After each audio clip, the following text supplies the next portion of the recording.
that take us? These are all rats in a cage. Yeah. Wow. So these are all people who are rightly shocked by something. They don't know where the shocks are coming from. And so they lash out. And the police in this story and the protesters are both rats in a cage in this story. Right? And they have very good reasons for being super angry with each other. But I submit to you, if they could just widen it up a tiny bit, they would realize that they're being shocked and provoked into this stuff, right? So remember, under Biden, millions of people were deported. Under Bush, millions of people were deported, right? Under Obama, millions of people deported. Like lots of millions. Millions and millions. Like 16 or 20 million or something crazy. 5, 10, 15 million, right? Under Clinton, millions deported. It's a normal, usual, ordinary thing, particularly for a nation without a border that it can control. So it happens, particularly to the United States. Somehow Trump's trying to get rid of a few 100,000 out of millions of illegal aliens who've come in, right? They're not immigrants. Remember, immigrants are 100% welcome. My grandparents were immigrants. It's a process, 70 boxes, very elaborate. Take a test. Wait for a little it's years flag. sometimes. Yep. That's not who we're talking about. So they've tried hard in their usual utopian communist way to accidentally conflate things. This isn't these aren't protests against immigrants. It's illegal aliens. That's the correct legal term. Okay. I'm not using that as a pejorative or an inflammatory term. That is the correct legal term, according to Robert Barnes, right? So illegal aliens are here, and now Trump's trying to get rid of them and deport them, and all of a sudden you get this. Evie, we didn't get to this point where, remember, these people were all just scratching and burning Teslas last week? Yeah. And then prior to that, it was Black Lives Matters, and then prior to that, it was like you have to wear your mask, and Ukraine, and on and on. Well, it happens like this, okay? Nudge, nudge. Drew Holden says, I'm having a hard time describing just how partisan the media's coverage of the LA immigration riots has been. I know. Okay. I mean, you can just, everybody can read those headlines, right? Those. But you can see it's not just partisan. These are active attempts to shock, like provoke, like this is nudge into those groups of blob of people who are all angry. And I'll tell you. And look at the language they're using. Yeah. War and, abuse. Acting like an authoritarian crisis. And all of that, right? Yep. And inflammatory language. So look, and I love that one. National Guard in LA is an abuse of power, says national security expert. Aren't we kind of done with experts at this point in time? National security. Oh, an expert said, but so expert no longer works on our tribe. Our tribe is like, actually, as soon as you say expert, I'm like, oh no, I'm taking the opposite side of that. Yeah, automatically. But for the people who want to believe in this stuff and for the NPCs and those who are easily misled, expert is still an important thing, as long as it's supporting their view of things. Right? If you brought in an expert that supported a different view, if you like an expert who might say, we've run the studies and men are biologically stronger than women. Oh, that's not an expert. They'd have to get rid of that right away. By the way, anybody listening, if you want to come and join a tribe of people that are thinking about these things critically and having full-throated conversations about, all the data that we see in the world, in the news, but studies, medical things, all of it. We discuss it all over at peakprosperity.com. And you can join us there. You can find Chris writing all the time. He has a part of for subscription only that you would have access to if you became a member, and you would also just have access to this amazing tribe and community of people that have knit themselves together over the last 15 years or so. Well, thank you. And more than that, the most important thing any of us can do right now is have access to the information to understand where the shocks are coming from and why, so that we're not accidentally dragged down into being rats in a cage. That way we can elevate a little bit and make the right decisions, knowing who's doing what and why. And by the way, we're going to come back very quick in just 2 minutes. We've got a lot of really important stuff to talk about. We're going to go into what Maxine Waters said, go into these LA riots. I've got a really important point to make around all that, but we're just going to take a quick break and hear from one of my favorite sponsors. Hi, I'm Chris Martinson, and I am thrilled to invite you to Peak Prosperity's exclusive in-person summit happening this September 12th, 13th, and 14th at Lake Winnipesaukee, New Hampshire. At this once-a-year in-person gathering, we take over the entire facility, which offers incredible privacy. And we offer incredible lectures, interactive content, and plenty of opportunity to settle in and allow free-thinking folks like you to come together and to connect, share ideas, and build real community. It's become something of a healthy family gathering, the one you always wanted to have. At Peak Prosperity, we speak the truth when the rest of the world seems committed to ignorance, if not outright lies. So this isn't just another event. It is a unique chance to join and get to know a select group of like-minded people who value clarity and courage, knowing what the future holds, and most importantly, how to make their families more resilient and prepared along every dimension. Spots are limited and we sell out every year. So if you're ready to dive deep, make meaningful connections, join the family, then come grab your tickets now at peakprosperity.com. Select a ticket, plus any extras that you may need, such as a second ticket for a guest or upgraded lodging by filling out the simple form. It's that easy. The Peak Prosperity Annual Summit. Don't miss this once-a-year gathering. Evie and I would love to meet you.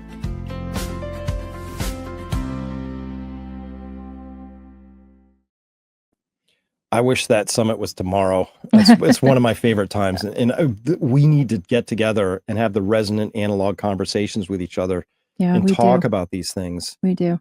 And one of the highlights is we always, on one of the evenings, we take all the cell phones out of the room, all the electronics, all the smartwatches, everything out of the room. And we have the conversation that's sometimes impossible or unwise to have fully in public. So everybody's invited. Love to see you there. Now, Evie, have you heard Maxine Waters, one of my least favorite people, but I'm going to subject you to it anyway. Here we go. The protests, and even those who were out of step with what we are advocating, peaceful protest, did not create any violence. Nobody was shot. Nobody was killed. Get it in your head. And so when martial law is called, what are you going to say? I missed the point. Don't miss the point, you all. Don't think that somehow, because they called out the National Guard, there was violence. There was no violence. What? Okay, so she's talking about violence against people, I guess, but no violence. Here's some no violence. This is what no violence looks like, actually.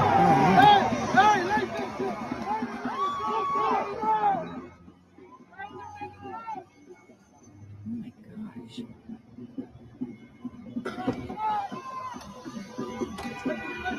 They're just throwing things onto the cars Cop below. cars, yeah. Oh. I mean, but so it's that famous skit by Richard Pryor where he's caught in bed sleeping with another woman, and his wife comes in and she's like, "You're sleeping with that man," and he goes, "No, I'm not. Who are you going to believe, me or your lying eyes?"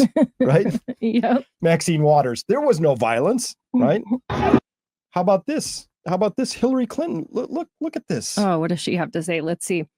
California Governor Newsom didn't request the National Guard be deployed to his state following peaceful demonstrations. Trump sent them anyway. It's the first time in 60 years a president has made that choice. Trump's goal isn't to keep Californians safe. His goal is to cause chaos because chaos is good for Trump. Yeah, spoken like a real elder right there. Well, I'm not even clear how chaos is good for Trump, but she's like, Newsom didn't request the National Guard following peaceful demonstration. Peaceful. That's what she's calling peaceful demonstrations. And by the way, as you can see right down here now, somebody just got arrested for attempted murder because you can see him. That's a lighter down here. He's lighting a Molotov cocktail to throw at law enforcement. At any rate, so this is all happening. This is anything but peaceful. We're back to our 2020 summer of love. Remember our fiery but mostly peaceful protests. This trick is worn out. It's welcome in my book. Listen, just because you tell me it's peaceful or not, it's fiery but peaceful. These are, again, we're back to the whole thing, which is when the left doesn't get its way, it erupts in anger and violence. But it's doing so because you have people like Hillary applying shocks to the system, telling them it's okay, you can do this, it's fine to go. But if we want to diagnose this, you want to know where the shocks are coming from? I'll tell you what's shocking. What's shocking is that young people today in America can't form households because they can't afford to. What's shocking is the cost of insurance on houses, cars, anything like that. What's shocking is the degree to which we are abandoning and betraying the younger generations, right? So if the younger generations are angry, it's true. But then your elders come forward and say, oh, you're right to be angry, directed against the police, against Trump, against anybody but people like Hillary Clinton, who have been parasites inside the system for decade after decade. And they are the ones who have brought us to this point, right? You want shocks? Okay, here you go. Let's look at it. This is a chart of household wealth distributed in the United States. That little black smear all the way at the bottom, that's how much wealth the bottom 50% holds. You want to know who we're talking to here? Everybody in these at the bottom 50%. They're rioting. They're unhappy. They're being shocked. This is their participation in sharing of the wealth. And then it goes up from there. This is the 50 to 90%. So even the 90%, 9 out of 10 have this much total wealth, right? This next is just the next 10%, this blue. Next is just the next 0.9%. And this is the last 0.1%. And if you look at this, the Federal Reserve, they did that. They printed, they printed, they printed, they printed. If you want to talk about who you should be angry at, where the protests ought to be, where people should rightly show up and display some anger, it would be outside of that building right there, not on the streets like rats in a cage, throwing rocks at police cruisers. That doesn't solve this. This is massive injustice right here, okay? And it's printed out of existence of, by, and for the upper class, for the upper class. That's it, the whole thing. It's not, this isn't left right. It's not even rich poor, although you could make a stronger argument for that. But it's really those who operate with integrity versus those who operate out of integrity. And this is a system that doesn't have integrity, okay? Now, Evie, you want to talk about people who have entirely lost the plot. Let's listen in here real quick. By the way, yeah, go ahead and read what Savannah, this is from Savannah Hernandez. This is her video. She shot this. Okay. And yeah, what does she say down there? She says, just watched 2 white liberals stop traffic and tell a mother who is begging to go to work that illegals and their children are more important. I then asked how they felt stopping a Black woman from getting to work. They both laughed in our faces. Okay, here's the interaction. There's a lot of background noise, but you see the 2 liberals, white-ish on the left there, and this Black woman is just like, she's like, I got to go to work. But I have a kid. If I don't, and these people are having their children taken and their parents. What about my kids? I need my dog. Look at this. That's what happens to my kids. But you can if you could just move off the way. How is this a peaceful protest if there's nothing to peace? No, it's not. How do you as white people feel about stopping a Black woman from going to work? Oh no, not work. I care so much. So you don't care about stopping Black people from going to work? Look at this line that you guys are causing. I'm not causing no problems. I'm not trying to. We're just trying to leave. No, because they don't care about the citizens of this country. That's the problem. It's not that this woman is Black, it's that she's an American. They don't care. They don't care. They have a different ideology that's important. They want to bring in non-Americans. And I guess as soon as they became Americans, they would care about them just as little as they do this woman here, right? It doesn't matter that the woman's Black, but they will hold up the Black Lives Matters if they think that gives them more credibility. But these are utopias. They're communists. Yep. Yeah, I think that's where we're at. So when life imitates art, I mean, look at the expression. I'm not oppressed. Shh. Yes, you are. You just aren't aware, and you need me to white-splain your oppression for you. You are feeble and lower than me and need me to be your savior. You cannot get by without me. Look at the energy of that lady That over is there. exactly her energy. Wow. You know? Oh, my goodness. Right? It's wow. astonishing. It is astonishing. It's astonishing. There aren't good words for it. Speaking of which, that leads straight into our democracy. Oh, so I have our democracy, which we have to discuss because that's the problem. It turns out that Gavin Newsom reported here that every single Democratic governor agreed that Donald Trump's attempts to militarize California are alarming abuse of power. And other people noted that no, what Donald Trump is trying to do is get the law enforcement, including up to the National Guard, to help protect Americans. And Gavin Newsom and every single, think about this, Evie, every single Democratic governor has said, we agree. You shouldn't ever protect Americans. That's not what you do. Okay. That's not what you should do. It's an alarming abuse of power to try and get like, oh, well, no, they're not. You don't understand. They're just destroying taxpayer property. Like that. They're setting cars on fire. They're destroying corporate property. Waymo cars got lit up. You got, buildings being smashed into. There's looting. Stores are being broken into. Police cars are being destroyed. You know who's going to pay for all of that? We are. because the store's going to have insurance, and next thing you know, my insurance rates go up. We're going to have to pay for new cop cars. They pretend as if it's just sort of this thing that just sort of happens randomly. Oh no, it's, you don't understand. Yeah. And Maxine being like, this isn't violence, but it might not be. I mean, clearly it is, obviously, but yeah, violence against people's property is also a form of violence. So our democracy. So they only care about this if it's going their way. Okay. So I think Frank Zappa for the win here. Oh yeah. He says the illusion of freedom will continue as long as it's profitable to continue the illusion. Excuse me. At the point where the illusion becomes too expensive to maintain, they will just take down the scenery. They will pull back the curtains. They will move the tables and chairs out of the way, and you will see the brick wall at the back of the theater. Yeah. Yeah. So this has just been laid bare. And it turns out democracy was a show, and that show is over.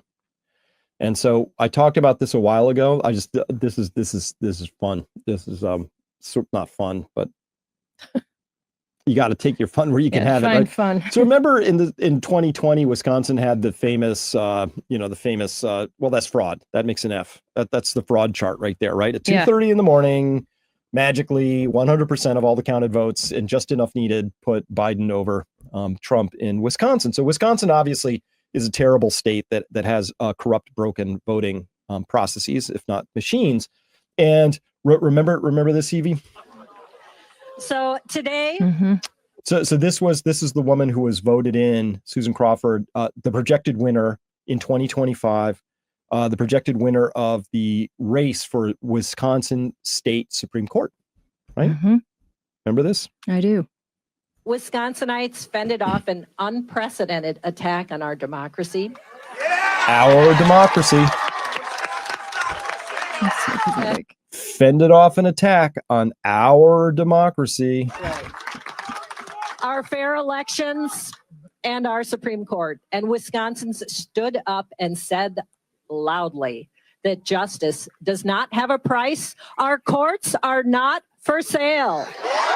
No, they're not for sale, but we did go on to note right after that, we said prediction, and this was in April of 2025 when we put this piece out. I just pulled this slide up, and there she is on now Democrats have an all-woman Supreme Court, but 4 of them are highly liberal. So they have a 7-person Supreme Court. So now these super duper liberals who smirk like cats who just ate the canary when they say our entirely free and fair elections have delivered our democracy back to us.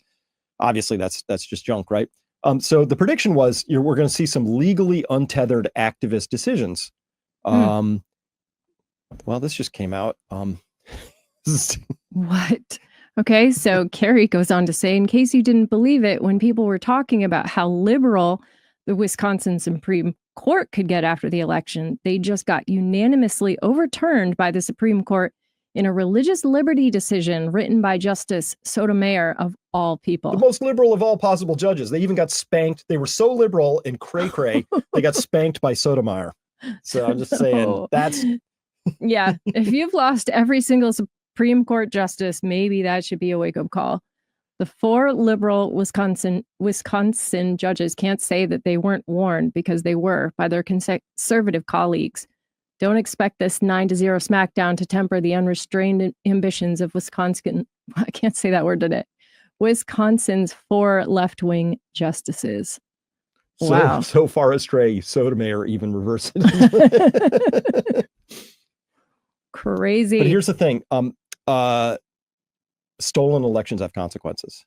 And we're going to learn that good and hard until we finally figure that out. Yeah. Right? Until we stand up and say no more. Yeah. And here's another prediction.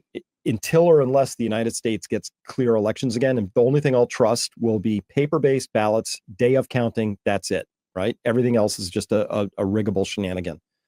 That's it. If absentee ballots, maybe for overseas military, that's it though. Right? Yeah. Not everybody who sort of wants one, and you can't track them, and somehow we can't use QR codes or tracking. None of that, right? Stolen elections have consequences. Full stop. That's where we're at. Okay. If you want to vote, you come to the United States and be here when the vote happens. Yep. All right, we're going to close out with this, Evie, because it's just too tragic not to cover. But we've talked about Europe's frictionless slope in the past. We have. This just came out. This is really horrifying to me. Came out yesterday. Europe is putting Nord Stream 1 and 2 behind for good. We also propose to lower the oil price cap from $60 to $45 per barrel.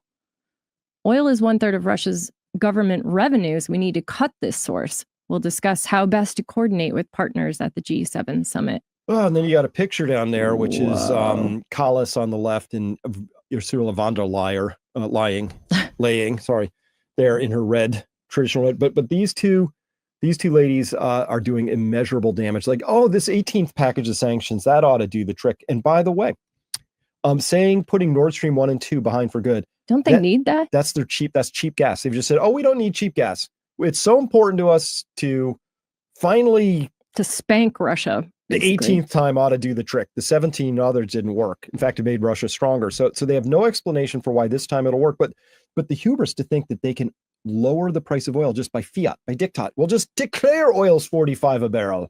It's not how it works. Ridiculous. It's not how systems work. And it sucks because this is hurting the people there. Like, good point. It's hurting. Here's a prediction. People. I'm full of predictions today. Europe's economic future is just toast. So they are deindustrializing so fast right now. It's hard to explain. But wow. You see this red line. This is energy intensive sectors. So that's metals, chemicals, rubbers, plastics, wood products, paper products, non-metallic mineral products, coke, refining, electricity, food and beverage. Food and beverage. Okay. Like this is pretty basic stuff. By the time you're down to your cement, your metals, your rubber, food and beverage, electricity, see this? This is now as bad as at the depths of when they shut it down for COVID. That's how bad they're deindustrializing. And their point of view is like, oh, well, we'll just put Nord Stream 1 and 2 behind us for good. Oh, wow. People of Europe, you are being hosed by dangerous utopist ideologues. And if you don't figure it out in time, they're going to destroy your country. This is destroying your country. This is it. And by the way, you know who's not waiting around? Evie? Right? Oh, China. I mean, they're just gonna hey, here you and by the way, when you lose market share, it's gone for good. Like it's not like, oh, that was terrible. Let's see if we can get BMW, BASF, and Siemens to come back and start manufacturing things again. No, once you lose it, it's gone. So trust us, we know. You and I, we lost a lot in this country. Yeah, you drive around the east and you see like the old coal towns in Pennsylvania. Once the coal mine shuts down, its mojo is gone forever. Right? There's like little scrappy towns. Yeah, there are lots of buildings left that are ghost towns after that. Yeah, what do you do with those old buildings that are fit for a purpose that no longer exists? It's just not a lot, right? All right. So at any rate, that's the prediction. That's easy for me to come by. Europe is going to get in a lot of trouble here, and they're doing it to themselves. Chris, it's hard not to think that there isn't something more evil going on, that this is a population control or, trying to wipe us out somehow, because I cannot for the life of me explain why they would do something like that. It could be profound ignorance, but you'd have to be really stupid. Like you'd have to be really stupid. The understanding of like that cheap energy is the foundation of all prosperity is like a very simple concept. Fifth graders can get it. It's not hard, right? Yeah. But they don't understand it at all. So is that willful ignorance or some other form of ignorance? Yeah, or is the point to ruin the continent? Sure seems like that is the point. Increasingly, it's hard to escape that. It's evil. It's evil because evil likes to destroy things, right? When Naomi Wolf said that, it kind of crystallized for me. She's like, oh yeah, I don't have to think of evil as like the Omen with projectile vomit and spinning heads, right? It's evil just likes to wreck stuff. Yeah. So when I look at all of these protesters, the rioters out in LA, invariably these people are exceedingly good at wrecking things. That's right. Right? You look at these, atheist, sort of organizers, and that's who they all seem to be, right? A lot of atheist organizers out there, and they insist that, they have to redistribute all the wealth because that's when utopia will happen. Geez, Evie, you're one of those greedy farmers. We're going to have to come take all your cows and chickens away someday because you're a greedy person, right? They don't know how to raise cows or chickens. Right. They have no interest in it. No. They want you to raise them and they want to take them because that's who they fundamentally are, but they don't know how to build stuff. They're not entrepreneurs. That's why they're in the bottom 50%. Correct. In addition to the fact that the system is rigged against them. So they're part right, but also just lazy and ignorant, is the problem. Yep. I think you're right. Yep. I think you're right about that. All right. Are you going to land this plane for us today? Because I think we're at the edge of our time here. We are. But thank you very much, everybody, for being here with us today. Yeah, it's been great spending this afternoon with The you. signal hour and a half. So I've got two things actually, if I may, because one I chose before I knew what you were going to be talking about this afternoon, because sometimes it's all brand new for me too.